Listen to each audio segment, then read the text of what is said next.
Firman Tuhan pada pagi hari ini adalah pilihan, atau lebih spesifiknya pilihan hidup.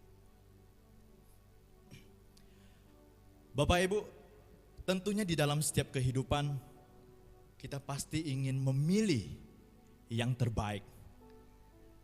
Ketika kita mau memilih apapun, kita pasti mau memilih yang terbaik untuk boleh kita dapatkan. Contoh sederhana, ketika kita pergi ke satu tempat untuk berbelanja, kita pasti mau memilih barang yang terbaik. Bahkan kalau bisa murah dan baik. Entah kita pergi ke pasar beli sayur dan lain sebagainya, atau ketika kita membeli pakaian, atau kita pergi ke satu tempat pun, kita pasti mau mengunjungi satu tempat yang baik, ya. Atau bisa saja, pernah gak kita berpikir, bisa saja ada dalam pikiran kita, kita minta seandainya, ya, kita dilahirkan, kita mau dilahirkan dari kalangan seperti apa, dari keluarga yang seperti apa. Tentunya kita akan, kalau bisa memilih, kita mau memilih dilahirkan misalnya menjadi anaknya Elon Musk, ya, kira-kira seperti itu. Atau kita mau dilahirkan di satu lingkungan yang terbaik. Tapi apakah bisa seperti itu? Tentunya tidak bisa. Ya, ada satu sisi kita bisa memilih, tapi ada satu sisi kita tidak dapat memilih. Waktu kita mau berbelanja di pasar, kita mau kemana, ya, kita mau mengarahkan kemana tujuan langkah kaki kita, kita bisa memilih kemana kita mau. Apa yang mau kita beli, itu bisa. Tapi ketika diperhadapkan dengan, di tengah-tengah siapa kita mau dilahirkan, di keluarga seperti apa kita mau dilahirkan. Atau mungkin kita memilih mau jadi seorang penduduk di satu negara yang maju, yang modern. Tentu tidak bisa. Ya, artinya apa? Artinya ada hal-hal yang di luar daripada kemampuan kita, Bapak Ibu. Ya. Banyak orang-orang yang berkecukupan, atau bukan berkecukupan ya, atau yang berkelimpahan, tetapi merasa ada yang kurang di dalam hidupnya. Ya. Ada banyak uang bukan berarti bisa membeli segala sesuatu. Punya jabatan yang baik bukan berarti dapat melakukan segala sesuatu. Saya kasih contoh Bapak Ibu. Anda pasti tahu tentang kisah dari seorang panglima dari Aram, yaitu Naaman. Dia seorang yang terpandang, dia seorang yang luar biasa. Tetapi dia tidak berdaya dengan sakit penyakit yang dia alami. Ayo coba kita buka 2 Raja 5 ayat yang pertama.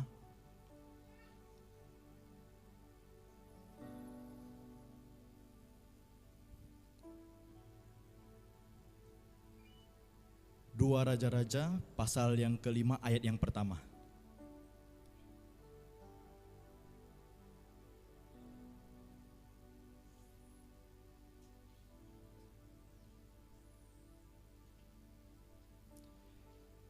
Naaman, panglima tentara Raja Aram, adalah orang besar dan terpandang di hadapan tuannya. Karena Yahweh telah memberikan kemerdekaan kepada bangsa Aram melalui dia. Naaman adalah seorang pahlawan yang perkasa, tetapi ia menderita kusta. Dalam hal ini Bapak Ibu, Naaman tidak berdaya. Sekalipun dia punya jabatan, atau mungkin dia punya uang yang banyak, dia hidup di dalam kelimpahan, dia orang yang terpandang, dia orang yang disegani di negerinya, tapi dia punya keterbatasan. Dia tidak berdaya dengan yang namanya penyakitnya. Bapak Ibu, banyak kisah dari tokoh-tokoh di Alkitab yang bercerita itu dari awal kehidupan mereka, itu mungkin ada yang sudah enak, atau memang awalnya tidak enak. Tapi ada di satu titik di mana mereka ada dalam titik yang rendah. Di titik terendah mereka. Tapi ketika ada kepercayaan kepada Tuhan dan ketaatan, maka segala sesuatu dipulihkan. Bapak Ibu, di dalam setiap hidup kita juga pasti kita diperhadapkan dengan situasi yang seperti itu, ya. Ada tantangan, ada problem, ada persoalan, ya. Sebenarnya bisa enggak manusia itu hidup tanpa yang namanya problem, tantangan dan lain sebagainya? Tentu tidak bisa. Itu sudah menjadi teman kita. Ya, itu sudah menjadi teman kita selagi kita masih hidup. Tapi tantangan itu juga bisa membuat kita menjadi dewasa. Saya mau kasih satu ilustrasi,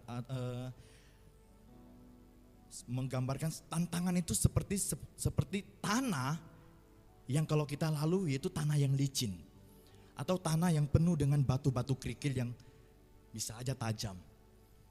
Ya, yang akhirnya membuat kita ketika kita berjalan di tanah yang licin, di jalan yang licin, kita akan berhati-hati.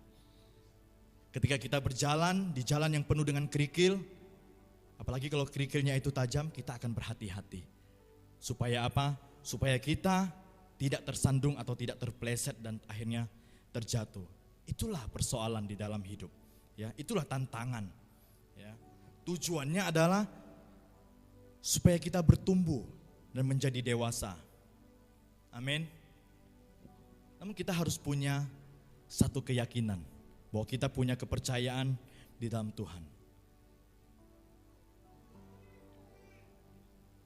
Semua akan sia-sia kalau kita tanpa rasa percaya kepada Tuhan.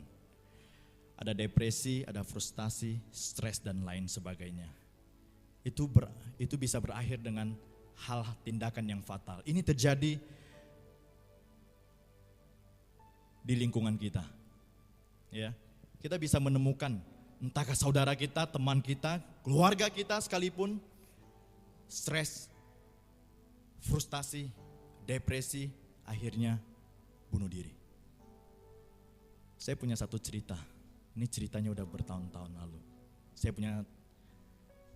Saya bukan punya beberapa, ada banyak teman saya ada di Australia.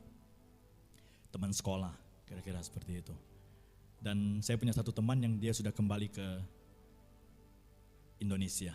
Dan berapa kali cerita. Dia pernah lewati masa-masa yang sulit ketika berada di sana. Sampai akhirnya dia sempat berpikir untuk mengakhiri hidupnya. Ya, dia sempat berpikir untuk mengakhiri hidupnya. Sebenarnya dia orang Kristen. Tapi karena dia belum terlalu paham saja. Dia pengen mengakhiri hidupnya. Karena tekanan yang luar biasa, karena depresi, frustasi yang luar biasa. Dia sudah sampai ke titik itu, dia mau mengambil tindakan untuk mengakhiri hidupnya. Tapi ada satu pertanyaan di dalam pikirannya. Dia berkata kepada saya cuma bertanya-tanya, Far. Habis tindakan ini, kemana saya? Habis dari tindakan ini, selesai tindakan ini, kemana saya? Ya, orang yang belum begitu mengenal Tuhan saja percaya bahwa setelah kematian akan ada kehidupan, akan ada pertanggungjawaban yang dia terima. Artinya dia percaya ada Tuhan. Seharusnya kita yang lebih percaya, kita yang lebih percaya kepada Tuhan, kita tahu kehendak Tuhan. Amin. Masalah itu terkadang membuat kita menyimpang, Bapak Ibu. Ketika kita sudah tidak percaya lagi kepada Tuhan, itu selalu membawa kita menyimpang. Makanya ketika kita mengiring Tuhan, kita pasti dibawa Tuhan untuk berjalan.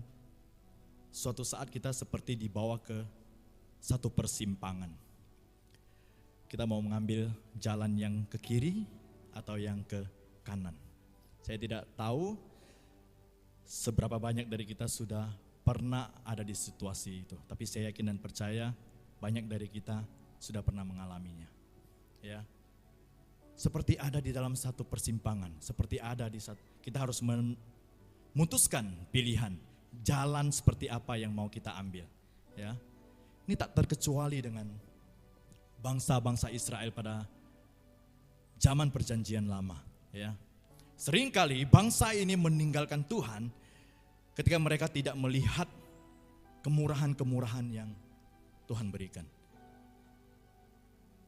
Bukan Tuhan tidak memberikan kemurahan, bahkan hal-hal yang luar biasa Tuhan kerjakan di tengah-tengah bangsa ini. Tapi oleh ketegaran tengkuk, karena bangsa ini adalah bangsa yang tegar tengkuk, terlambat saja berkat itu turun, mereka protes. Mereka protes dan tidak sedikit dari mereka yang akhirnya mencari berkat kepada ilah-ilah lain. Ya. Ketika mereka pergi dari hadapan Tuhan, selalu mereka akan mengalami kekalahan ketika berperang. Tapi ketika mereka kembali kepada Tuhan, mereka akan mengalami kemenangan. Ya. Satu berhala yang luar biasa yang ada di tengah-tengah bangsa itu pada zaman itu adalah Baal. Ya, karena kenapa? Pada zaman dahulu itu cuaca atau iklim di Israel pada zaman dulu itu terkadang kalau kering itu kering sekali. Ada seperti musim paceklik gitu. Sementara dewa Baal adalah dewa yang dipercaya memberikan kesuburan, karena banyak dari bangsa itu adalah penghasilannya melalui bertani. Ya, mereka lebih suka. Tapi akhirnya mereka menemukan bukan berkat yang mereka terima, tapi kutuk. Bapak, Ibu, dan saudara-saudari sekalian, musuh daripada Tuhan pada saat ini, ya, kalau kita mau telaah lebih dalam, lebih jauh, itu bukan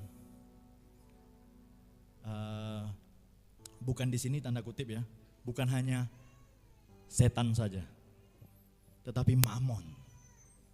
Siapa itu mamon, Bapak Ibu?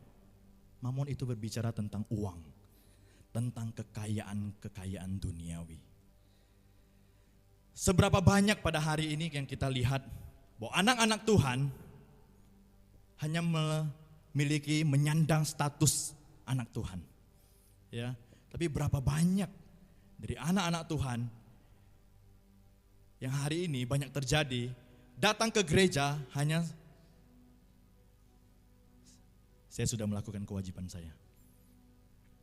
Ya, datang ke gereja hanya saya sudah melakukan kewajiban saya. Keluar dari gereja, tinggal Tuhan yang lakukan kewajiban Tuhan. Sadar tidak sadar, banyak yang seperti itu, Bapak Ibu. Ya. Orang mencari-cari jabatan, mencari-cari posisi, mencari-cari kekayaan duniawi, ketika sampai ke satu tempat, katakanlah gereja, merasa bisa memberi, merasa bisa mengatur segala sesuatunya. Ini yang menjadi satu kesalahan yang luar biasa. Sehingga motif dari mencari Tuhan itu juga menyimpang. Apapun kondisi kita, kita percaya bahwa Tuhan akan tetap turun tangan untuk menolong kita. Amin. Hanya keputusannya, pilihannya ada di tangan kita. Bapak Ibu, mau berserah, artinya percaya Tuhan yang turun tangan. Kita yang turun tangan, Tuhan yang angkat tangan. Maka tidak akan terjadi apa-apa. Ya, sama halnya dengan yang dilakukan Naaman. 2 Raja-Raja 5 ayat 13 sampai 14. Kita bacakan terlebih dahulu.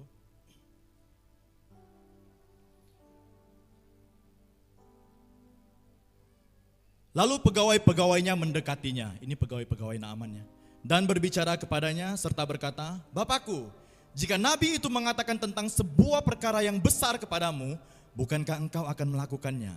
Betapa sangat mudahnya ketika ia berkata kepadamu, mandilah dan engkau akan menjadi tahir." Lalu Naaman turun dan menyelam 7 kali di sungai Yordan sesuai dengan perkataan abdi Elohim itu. Maka tubuhnya pulih kembali layaknya tubuh seorang anak kecil dan ia menjadi tahir, dia menjadi sembuh. Bisa dibayangkan Bapak Ibu, keadaan Naaman ketika dia mengalami sakit penyakit, bukan sakit penyakit yang biasa-biasa saja, tapi dikatakan dia terkena kusta. Tapi ketika dia taat, ketika dia percaya, tubuhnya disembuhkan, sakitnya disembuhkan. Bahkan firman Tuhan mengatakan layaknya tubuh seorang anak kecil. Coba Anda lihat tubuh anak kecil. Ada enggak bekas-bekas koreng atau lain sebagainya? Pasti enggak ada. Kalau kita aja yang mulus, apalagi anak kecil. Betul? Ya. Naaman ini awalnya dia waktu datang ke Elisa, dia berpikir Elisa itu akan keluar mendoakannya dan lain sebagainya. Karena dia orang hebat. Ya, dia datang kepada Elisa, sudah sampai di depan pintu rumah Elisa. Ya, dia berharap Elisa itu keluar untuk mendoakannya. Bahkan firman Tuhan mencatat atau menggerak-gerakkan tangannya untuk lukanya itu. Tapi apa yang dilakukan Elisa? Elisa hanya memerintahkan kepada Naaman untuk pergi berendam 7 kali di sungai Yordan. Naaman menolak itu. Ya, dia menolak, dia marah karena merasa tidak dihargai oleh Elisa. Aku kira dia akan keluar dan menggerak-gerakkan tangannya atas penyakitku ini. Tapi apa yang dilakukan Elisa? Elisa tidak keluar, tapi malah menyuruhnya untuk pergi ke sungai Yordan untuk berendam selama 7 kali. Dia marah, dia pergi. Ini antara negara dan negara, antara bangsa dan bangsa. Bisa perang Bapak Ibu. Tapi firman Tuhan mencatat bahwa pegawai-pegawai Naaman mengatakan kepada Naaman, itu satu permintaan yang mudah. Kenapa tidak dilakukan? Kadang-kadang Tuhan itu memberi kita petunjuk. Karena belum ada hasilnya, kita melihat itu sebagai sesuatu yang besar. Sesuatu yang sulit untuk dilakukan.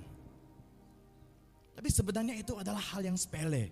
Perlu satu langkah kecil untuk kita dapat menerima anugerah dan mujizat dari Tuhan. Ya. Tapi kadang-kadang karena belum ada hasilnya, sesuatu itu terlihat besar. Tembok itu terlihat besar sekali. Seperti susah. Padahal butuh satu tindakan yang kecil.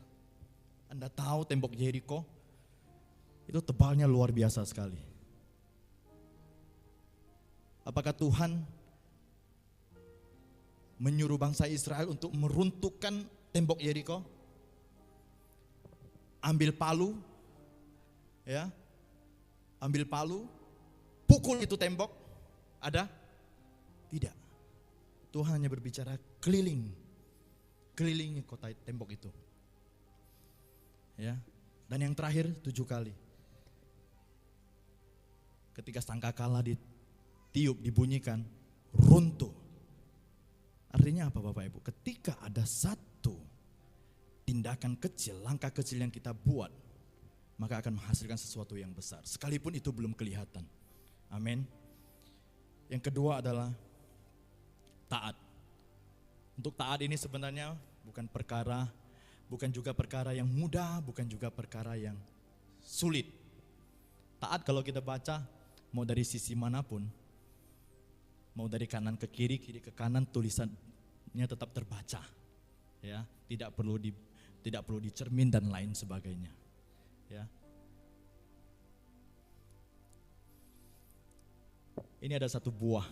Tahu buah apa ini Bapak Ibu? Jambu apa?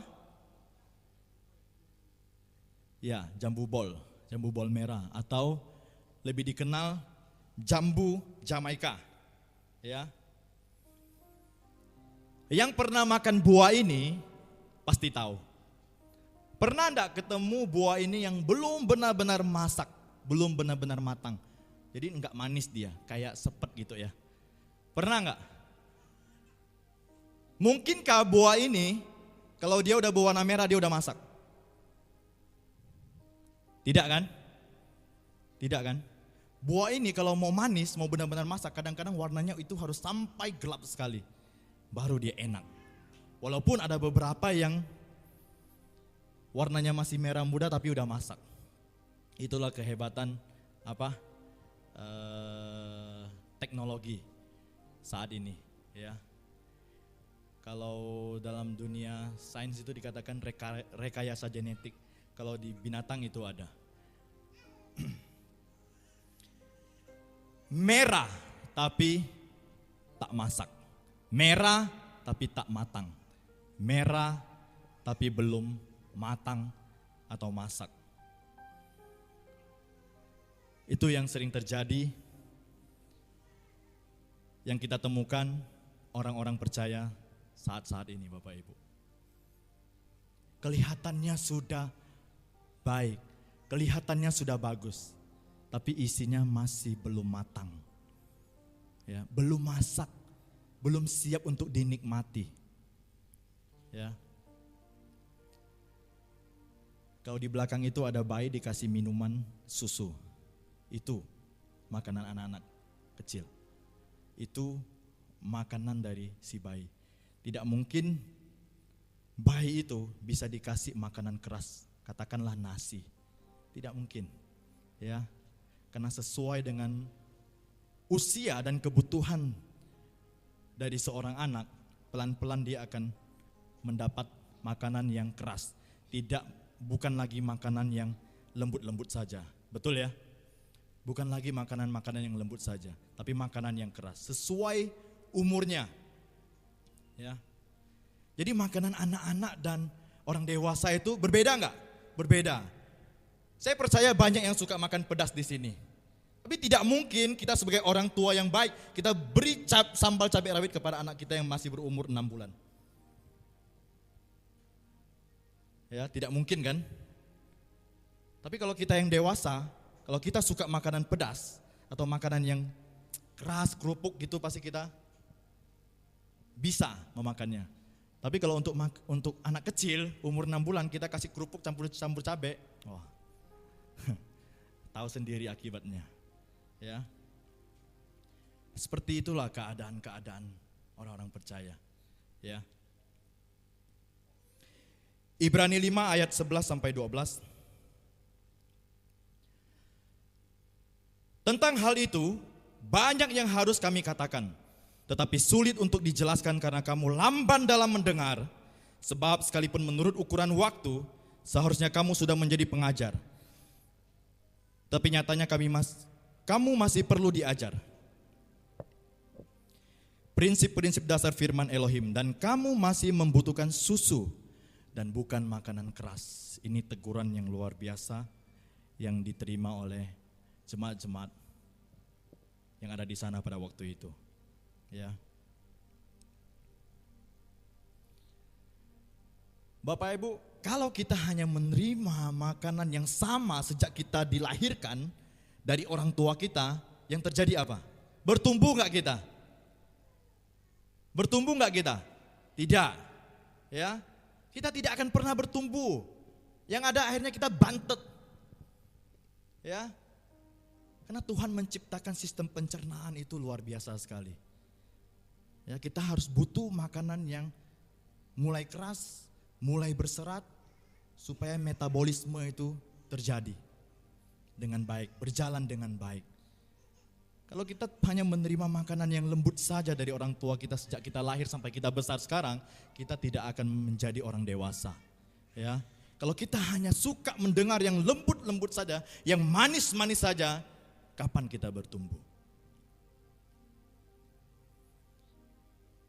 Firman yang keras itu bertujuan untuk membangun, amin. Bukan marah-marah, Bapak Ibu, bukan marah-marah, tapi bertujuan untuk kebaikan kita semua. Anda pernah melihat, ya, bangunan, nggak usah jauh-jauh lah, bangunan inilah.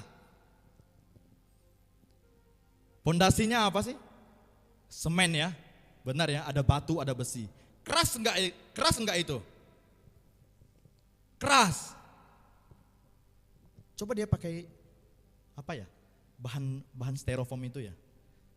Apa tuh bahan styrofoam itu? Gabus ya kalau orang pasar bilang ya.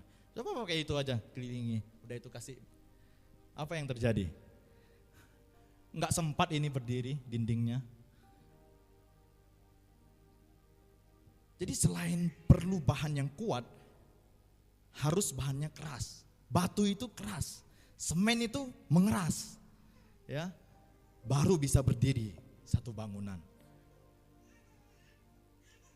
Tak terkecuali kita butuh sesuatu yang berbeda Bapak Ibu. Tidak hanya dinina-bobokkan oleh zaman ini. Ya,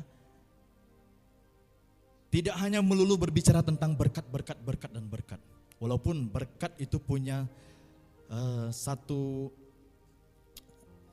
makna yang luas, tidak hanya berupa materi saja. Tapi akhir-akhir ini, disadari atau tidak, kita diperhadapkan dengan situasi seperti ini. Apa yang tidak naik sekarang? Apa yang tidak naik Bapak Ibu? Semuanya naik. Emas kemarin baru 1,2, belum nyampai. Kemarin saya dengar ada 1,7 emas.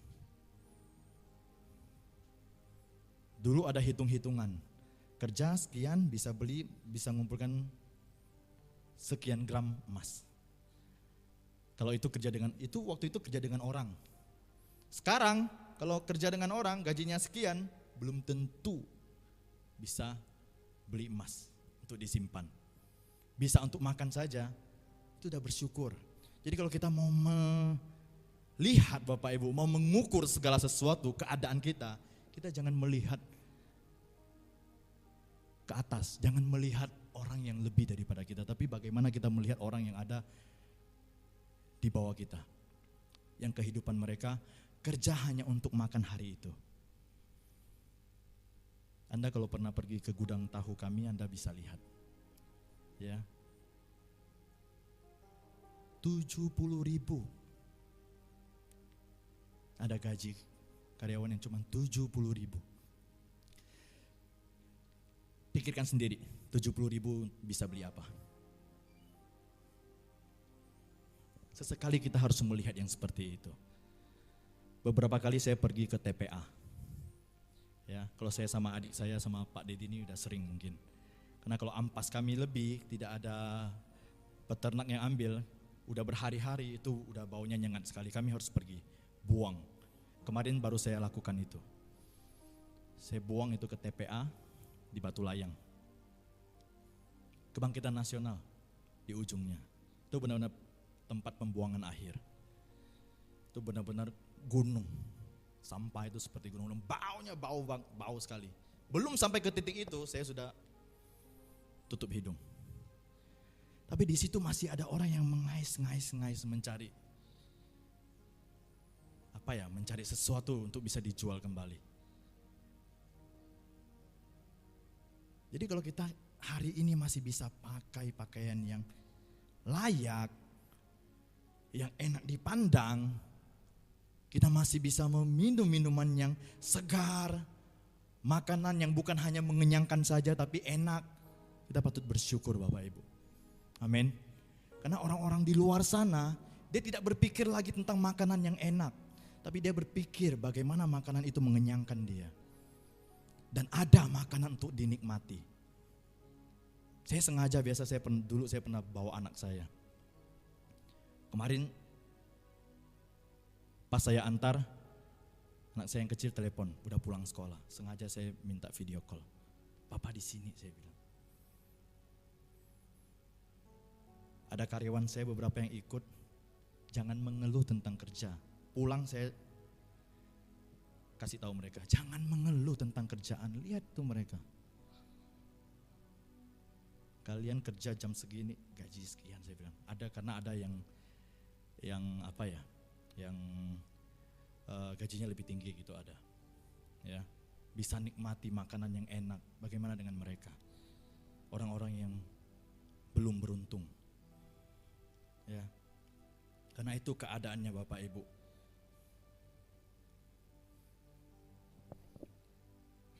Kalau masih kekanak-kanakan rohani, tentunya mujizat itu sangat mudah sekali terjadi Bapak Ibu. Sama seperti anak-anak kita yang masih kecil. Ketika mau meminta sesuatu, rengek sedikit, pasti kita sebagai orang tua kasih. Benar enggak? Tapi mungkinkah ketika anak kita merengek-rengek meminta sesuatu, anak umur 5 tahun deh, 7 tahun deh. Minta mau bawa motor, mungkinkah kita sebagai orang tua yang bijak kita kasih? Enggak mungkin.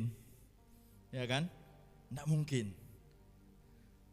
Tapi artinya kalau anak masih kecil ketika meminta sesuatu kepada bapaknya, orang tuanya, pasti dikasih. Ya, sama. Ketika kita masih kanak-kanak rohani, sepertinya gampang ya Tuhan berkati kita. Tapi dengan seiring dengan berjalannya waktu, itu akan berbeda. Apakah Tuhan jahat? Apakah Tuhan mulai pelit? Tidak. Tuhan tahu apa yang kita butuhkan, bukan apa yang kita mau. Bapak Ibu, kuncinya hanya taat. Ya, kita harus mengerti kehendak Tuhan, Bapak Ibu. Kalaupun sekalipun kita diberkati, motifnya harus jelas. Anggaplah saya berbicara tentang berkat secara materi dan lain sebagainya. Tujuannya pun harus jelas. Bapak Ibu, ya. Kalau tidak, motifnya salah, hasilnya pasti juga akan salah. Wah, berkati aku Tuhan, supaya aku bisa seperti temanku, pergi jalan-jalan, pergi ke luar negeri. Ya, bisa beli jam Rolex walaupun KW. Seperti itu berarti kita mau menampilkan sesuatu. Ya, boleh enggak kalau ada uang beli makanan yang lebih enak? Boleh Bapak Ibu, boleh kok, enggak ada yang salah. Hanya jangan ada salah di dalam motif itu semuanya. Ya, tujuan akhir Tuhan memberkati kita itu bukan langsung jadi kaya raya gitu, tapi jadi alat kemuliaan untuk Tuhan. Amin. Ya, jangan menghalalkan segala cara. Ya, walaupun kita belum melihat hasilnya, sepertinya belum tampak segala sesuatu. Ada orang yang menghalalkan segala cara. Bahkan orang-orang Kristen ada yang seperti itu. Sudah ke gereja,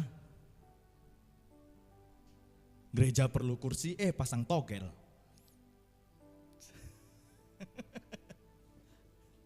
Ya, tapi itu kan berapa tahun lalu ya, masih belum terlalu paham gitu, kira-kira gitu ya. Pasang togel, supaya kalau tembus bisa beli kursi buat gereja. Tujuannya bagus enggak? Mulia enggak? Kelihatannya. Betul ya? Kelihatannya. Orang lain enggak tahu kan? Saya tembus togel gitu, beliin kursi, wah, udah kontribusi nih sama gereja. Ya, tapi untungnya enggak tembus ya. Ya, karena banyak sekali cara-cara yang dilakukan oleh orang-orang zaman sekarang Bapak Ibu. Dengan berbagai cara. Supaya bisa dipandang. Kira-kira seperti itu. Ingat Bapak Ibu, kita hanya perlu satu tindakan kecil. Cukup taat dan melangkah. Pasti ada sesuatu yang kita terima dari Tuhan. Pasti akan ada sesuatu yang terjadi. Ya. Naaman hanya perlu satu tindakan kecil Bapak Ibu. Satu tindakan kecil. Turun ke sungai Yordan. Berendam selama 7 kali. Itu aja. Enggak disuruh bikin ini, nanti syaratnya kamu beli ini ya. Beli ayam 7 ekor, kambing 3 ekor, lembu 1 ekor, sapi 1 ekor. Enggak kayak gitu. Kalau disuruh begitu mungkin Naaman mampu. Karena dia orang kaya. Karena dia orang yang terpandang. Ya. Tapi Tuhan tidak menyuruh dia melakukan itu. Ya, sekalipun kalau disuruh bisa aja dia sanggup. Sekali lagi tanpa syarat kasih Tuhan itu kepada kita. Ya, hanya perlu satu tindakan kecil, lakukan. Maka semua akan jadi. Amin. Kita ini anak-anak Tuhan. Amin. Kita ini anak-anak Tuhan. Dan ada istilah hamba Tuhan. Artinya adalah orang yang menghambakan diri kepada tuannya. Kalau kita adalah anak-anak Tuhan, artinya kita dimerdekakan dari kuasa-kuasa dunia. Betul ya? Tapi kalau kita hamba dunia, kita terlepas dari Tuhan. Jadi semuanya itu adalah pilihan Bapak Ibu. Apa yang mau kita lakukan untuk Tuhan. Tadi yang pertama adalah percaya, yang kedua adalah taat. Kita percaya aja Bapak Ibu, bahwa Tuhan ya itu tidak pernah membiarkan kita. Amin. Sekalipun segala sesuatu sepertinya belum kelihatan apa-apa. Ada satu kisah yang cukup unik, ya. Kisah seorang pemuda yang dia sebenarnya dia pengen mencobai seorang ahli filsuf, seorang ahli filsuf Yunani. Anda tahu Aristoteles, ya. Ada seorang anak muda, dia pengen mencobai kebijaksanaan atau hikmatnya si filsuf ini. Dia datang dengan membawa satu ekor burung di tangannya. Dia letakkan di belakang.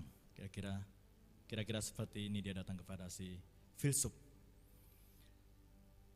Dia minta si filsuf ini, Aristoteles, untuk menebak. Burung yang dia bawa apakah hidup atau mati? Dia ingin mencobai Aristoteles. Jika Aristoteles mengatakan mati, dia akan melepaskan burung itu. Tapi kalau Aristoteles menjawab burung itu mati, dia akan meremas burung itu hingga mati. Tapi jawaban apa yang diberikan? Hidup mati, burung itu ada di tanganmu, ada di genggamanmu. Dari sana dia langsung seperti mendapatkan sesuatu. Ya. Makna dari cerita ini Bapak Ibu, kita diperhadapkan dengan pilihan. Semua itu ada dalam genggaman. Ya, kita hanya diberikan pilihan. Ya, seperti anak muda itu. Dia hanya punya 2 pilihan. Membunuh burung itu atau melepaskan dia pergi. Itu. Ya, dia punya pilihan. Jawaban yang diberikan Aristoteles adalah dia punya pilihan, terserah. Ya, sama seperti kita. Kita punya pilihan. Kita bebas melakukan apapun. Tapi bukan berarti tidak ada konsekuensinya. Amin. Pasti ada konsekuensinya yang harus kita terima. Kalau kita memilih untuk ada di dalam Tuhan, maka kita akan menerima rewardnya. Tapi ketika kita memilih untuk tidak di dalam Tuhan, maka ada konsekuensinya. Zaman ini adalah zaman yang canggih, ya, zaman yang modern, era digital. Terutama anak-anak muda sekarang, kalau kita ceritakan dia tentang kisah-kisah Alkitab pada zaman dulu, di zaman Perjanjian Baru, kadang-kadang ada yang bertanya, mungkinkah? Logikanya sudah bermain. Jadi kalau kita yang hari ini, kita yang sudah tahu kebenaran, kita tidak mau memperdalam pengetahuan kita, pemahaman kita, pengenalan kita akan Tuhan. 5, 10, 15, 20 tahun akan datang, kita nggak tahu generasi muda yang ada di belakang kita itu seperti apa. Karena mereka bermain dengan logika. Masa sih Tuhan bisa? Enggak, itu bukan karena Tuhan. Mindsetnya tuh yang harus dibenerin, bukan Tuhan. Mindsetnya yang harus dibenerin katanya. Ya, dia pakai logika mereka. Kuasa Tuhan, mujizat itu seperti sesuatu yang seperti dongeng. Karena banyak yang seperti itu Bapak Ibu. Karena pengenalan, pemahaman tentang Tuhan itu kurang ditanamkan. Kurang mereka dapatkan. Ya. Karena sekarang informasi apapun itu terbuka selebar-lebarnya. Baik yang baik dan juga yang buruk. Itu terbuka secara lebar. Mereka bisa serap dari mana-mana saja sumbernya. Ya. Semua dalam genggaman tangan kita, kalau kata orang dunia. Setuju? Tapi Tuhan, di dalam Tuhan itu berbeda. Bukan dalam genggaman tangan kita Bapak Ibu, tapi dalam genggaman tangan Tuhan. Pernah dengar ya, Tuhan bilang, dunia bilang percaya sama diri kamu sendiri. Tuhan bilang percaya sama saya. Ya. Kalau kita terbatas Bapak Ibu. Saya pernah kasih satu ilustrasi, nggak tahu ada yang masih ingat nggak? Ya. Ini kebiasaan orang-orang yang suka meramal. Tapi saya tidak mau mengambil hal-hal meramalnya ya, bukan seperti itu. Minta lihat garis tangan. Di sini ada ini, ada ini, ada ini. Ada keberuntungan, ada jodoh dan lain sebagainya. Itu kan biasa dilakukan. Terutama orang-orang Tionghoa tuh. Percaya, banyak yang percaya seperti itu. Termasuk saya dulu, ya. Coba saya minta kita semua, coba genggam tangan kita. Coba genggam tangan kita. Coba kita lihat. Ada enggak garis-garis yang tidak tergenggam? Ada ya? Ada ya? Ada garis-garis yang tidak tergenggam. Jadi kalau dunia hanya menawarkan ini keberuntungan kamu, ya kalau kamu rajin, ya kalau kamu banyak uang, kamu mudah dapat jodoh, ya itu semua ada dalam genggaman tangan kamu. Tapi ada garis yang tidak tergenggam. Saya tidak mengajarkan kita seperti percaya kepada ramalan-ramalan ya, bukan seperti itu. Ya percayalah Bapak Ibu, garis yang tidak tergenggam itu yang harus digenggam oleh Tuhan. Itu hanya ilustrasi, ya itu hanya ilustrasi saja. Tidak benar-benar bahwa di garis ini ada garis keberuntungan, bukan seperti itu. Ya, jadi jangan salah pemahamannya. Jadi seperti itu. Kalau dunia mengatakan semua ada dalam genggaman tangan kita, Tuhan berkata kita ada di dalam genggaman tangannya. Jadi kita tidak perlu takut. Tepat pada waktunya kita akan melihat kemuliaannya. Amin. Jadi kesimpulannya adalah percaya dan taat. Ya, kalau hari Rabu kemarin sudah dibahas tentang mujizat pertama yang terjadi. Air menjadi anggur. Ya. Karena percaya dan taat, mujizat terjadi. Bapak Ibu. Matius 14 ayat 19 sampai 20. Setelah memerintahkan orang banyak itu duduk di atas rumput, Yesus mengambil 5 roti dan 2 ikan itu, dia menengadah ke langit dan mengucapkan berkat. Kemudian sambil memecah-mecahkan, dia memberikan roti itu kepada para muridnya dan para murid itu membagikan kepada orang banyak itu. Maka makanlah mereka semua hingga kenyang. Kira-kira apa makna yang terkandung dalam peristiwa 5 roti dan 2 ikan ini? Bapak Ibu percaya mujizatnya terjadi? Dari 5 roti dan 2 ikan, 5.000 orang laki-laki itu makan. Percaya? Percaya? Jawab semuanya percaya? Percaya. Tapi saya pernah menemukan orang Kristen yang mengatakan itu tidak terjadi. Alasannya simple. Saya hanya memegang angka 5.000 orang itu. Kalau 5.000 orang makan berarti mujizatnya terjadi. Bagaimana hanya 5 roti bisa memberi makan 5.000 orang laki-laki saja? Firman Tuhan Alkitab mencatat 5.000 laki-laki, belum anak-anak, belum perempuan. Tapi ada orang yang berkata itu tidak terjadi. Tahu nggak itu apa? Itulah kunci ucapan syukur katanya. Kalau kita mengucap syukur, semuanya akan cukup. Kira-kira kedengarannya benar ya? Benar, memang benar. Tapi yang salah kaprah menganggap mujizat itu tidak terjadi. Mujizat itu terjadi Bapak Ibu melalui hal yang kecil.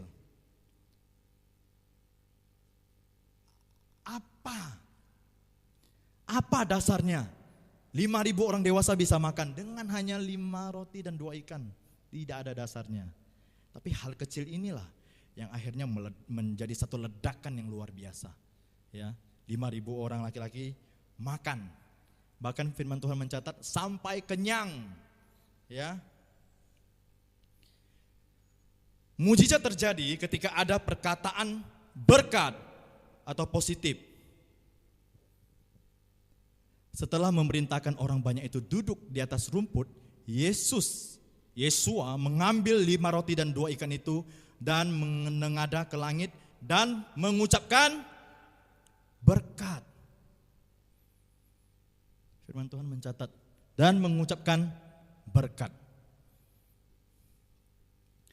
Mujizat terjadi ketika ada kata-kata yang baik, kata-kata yang positif Bapak Ibu, atas hal-hal yang kecil. Kalau kita belum rasanya apa yang kita mau, ya, target kita punya ini, punya itu, sudah begini, itu sepertinya belum sampai. Ucapkan yang baik, ucapkan yang berkat atas apa yang kita miliki saat ini, atas hal-hal, atas benda-benda kecil yang kita miliki. Benda-benda di sini maksud saya bukan benda secara fisik kita ucapkan gitu. Tapi bersyukur atas apa yang kita miliki saat ini terlebih dahulu. Maka percaya mujizat yang sama akan terjadi, Bapak Ibu. Nah, Yesus saja mengucapkan berkat terlebih dahulu kepada 5 roti dan 2 ikan itu. Dan akhirnya terjadi multiplikasi. Makan sampai kenyang. Bapak Ibu, orang-orang yang ada di sana dikatakan makan sampai kenyang. Bersyukur dan ucapkan berkat atas apa yang kita miliki, atas apa yang kita alami, ya, maka mujizat akan terjadi. Bahkan firman Tuhan mencatat lebih lanjut, dan mereka mengumpulkan sisa dari potongan-potongan itu, sisa potongan-potongan ya, yang sudah dibagi-bagi itu, jumlahnya 12 keranjang penuh. Artinya apa? Surplus. Sudah dibagi-bagi, semua makan kenyang, makanannya bukan pas-pas, tapi surplus. Dikumpulkan jadi 12 keranjang, yang awalnya cuma 5 roti dan 2 ikan. Matematika manapun tidak akan bisa menjelaskan ini. Ya. Itulah luar biasanya Tuhan. Tapi percaya Bapak Ibu, saya hanya mau mengatakan bahwa berkat itu bukan hanya dari roti saja. Berkat Tuhan itu bukan hanya roti saja, ya. Bisa dari berbagai hal luas, ya. Berkat tidak hanya berbicara tentang materi saja. Berkat Tuhan tidak hanya berbicara tentang materi saja, tapi banyak hal-hal yang bisa Tuhan kerjakan, ya. Anda tahu banyaknya orang kalau pernah nonton film The Passion of the Christ itu, ya, film tentang Yesus ketika dia memberi makan 5.000 orang. Anda tahu 5.000 orang seberapa banyak kira-kira jumlahnya? Kalau kita mau visualisasikan, mau kita gambarkan, itu baru laki-laki.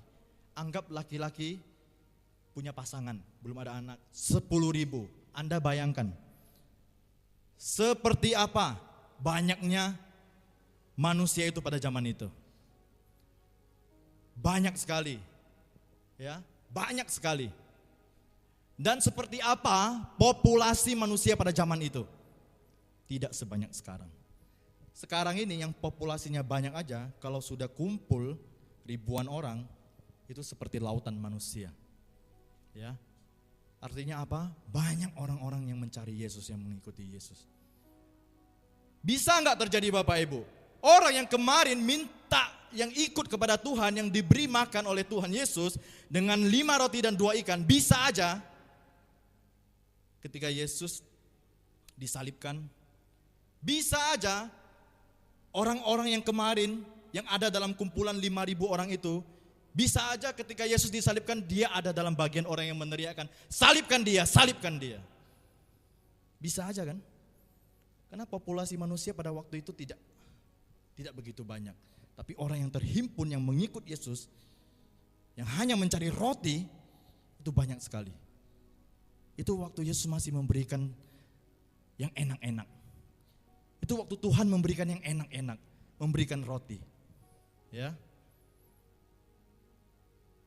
Tetapi ketika terjadi gejolak yang luar biasa, seperti yang mereka tidak bisa menerima kenyataan bahwa Yesus itu adalah Mesias dan dikatakan dia sebagai penghujat dan lain sebagainya, difitnah dan lain sebagainya, banyak orang yang mulai meneriak-neriakkannya di jalan. Salibkan dia, salibkan dia. Bisa aja. Banyak orang yang meneriakkan salibkan dia, kemarin itu baru diberi makan. Bisa aja Bapak Ibu. Ini yang banyak terjadi Bapak Ibu. Kalau motif kita, konsep kita di dalam mengiring Tuhan itu salah, yang akhirnya juga akan menghasilkan satu dampak yang salah atas pemahaman kita akan Tuhan. Ya.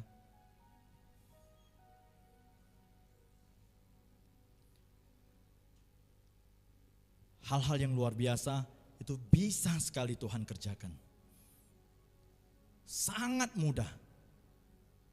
Itu seperti membalikkan telapak tangan. Betul ya, Bu Akyang, Pak Akyang? Berkat itu seperti, kalau Tuhan mau memberkati itu seperti membalikkan telapak tangan. Itu yang mereka alami. Itu yang pernah mereka dengar dari Bapak Gembala. Ya, mudah sekali.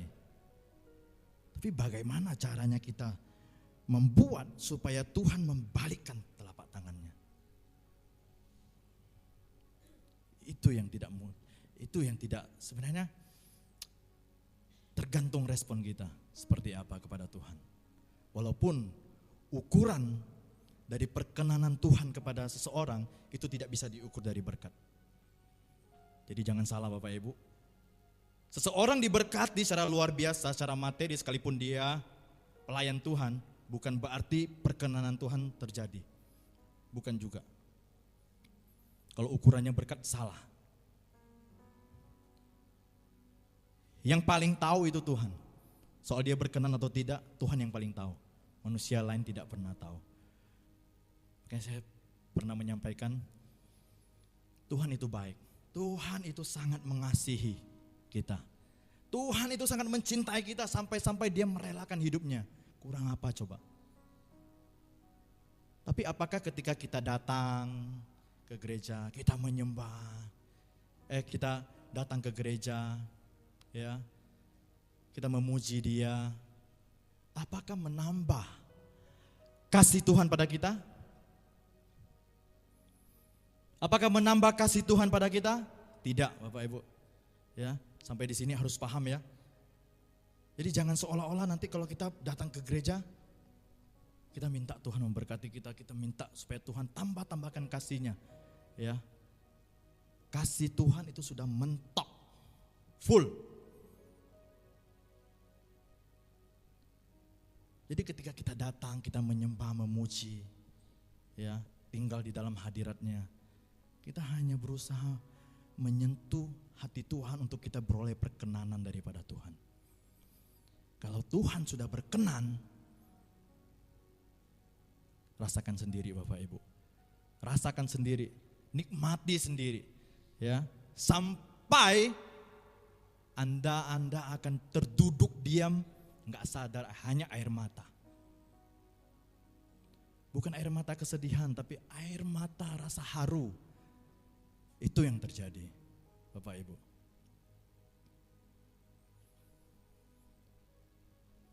Saya tidak perpanjang lebar firman Tuhan, tapi sebagai penutup, ketika kita percaya dan taat, maka kemalangan, duka cita akan Tuhan ubahkan menjadi sukacita.